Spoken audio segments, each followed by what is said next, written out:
Welcome to Inquiry into Self. We're continuing an unprincipled life, living from the unknown.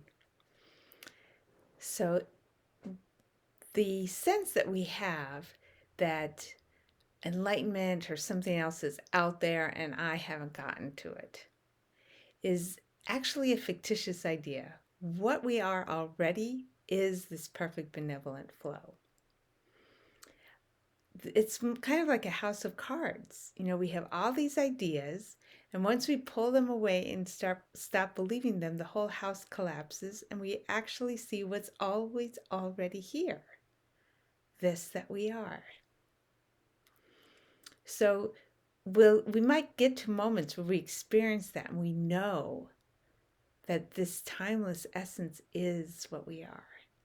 And then somehow we get involved in life, and lo and behold, we're back feeling like we're divided. We feel separate, we feel fearful, and we don't want to feel the fear.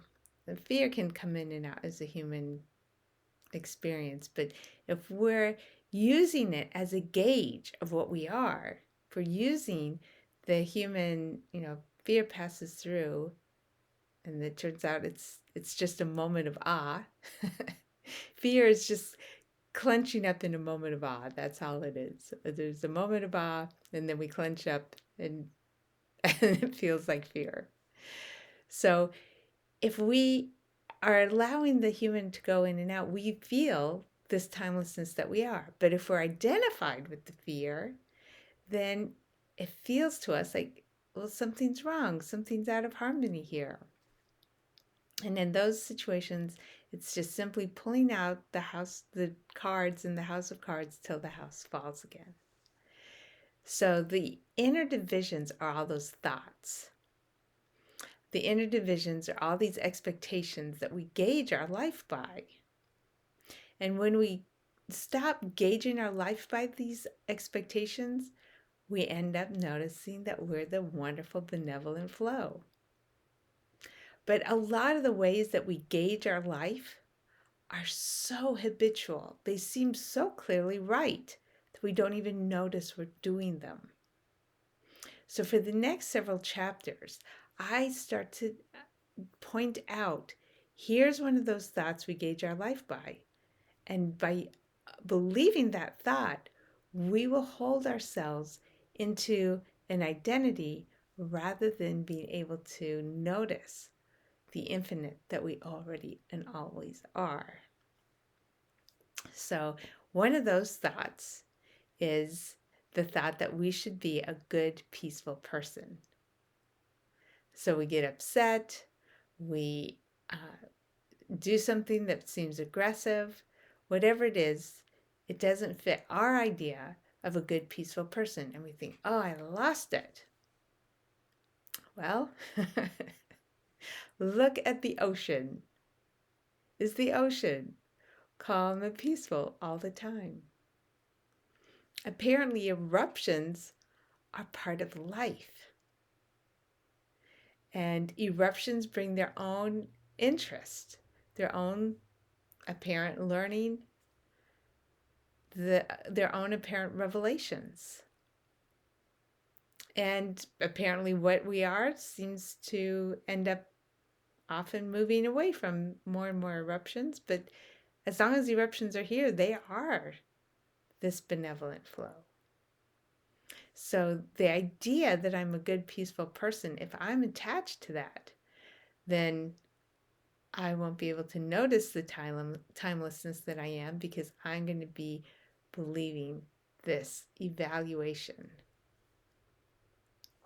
So how can you go beyond that evaluation, right? It seems so obvious. Of course, I shouldn't be having these blow-ups, or whatever it is that it could be. Maybe anxiety attacks. I shouldn't be having these anxiety attacks, or whatever. I shouldn't have these bouts of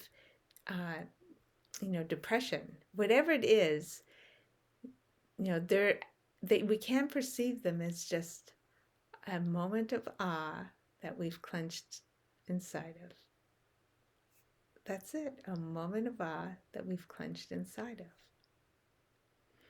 So to not have this argument with all these various human passings through, I watched little boys playing, and sometimes they'll build this tower of blocks. Maybe girls do this too. I didn't tend to do this. Build a tower of blocks and crash it down in glee. Glee. Crash it down. So there is this part of life itself that loves beginnings and loves endings. Loves beginnings and loves endings. And when I felt that, it accessed a whole other part of me. How big, how robust am I that I would be this infinite aliveness that could enjoy the beginnings and endings of a squirrel's life, a human life, a whole city of people. This that I am is vast and wild. Of course, we also know it's compassionate and it reaches out to give aid. I'm not dismissing any of that. But when these, acts of God have happened,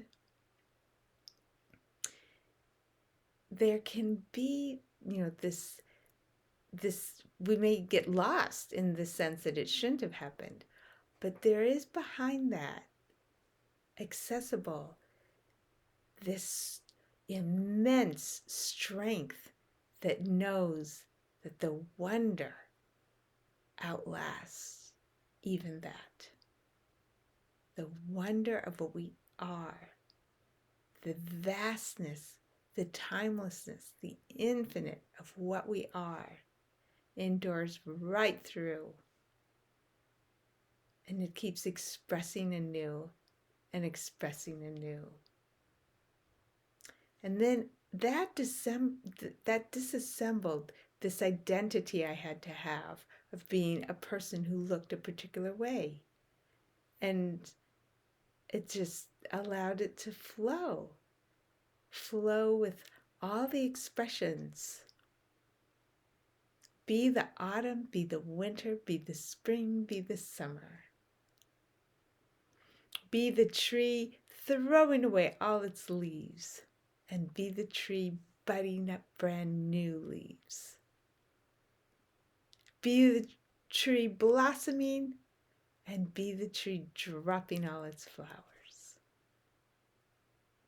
This is what we are.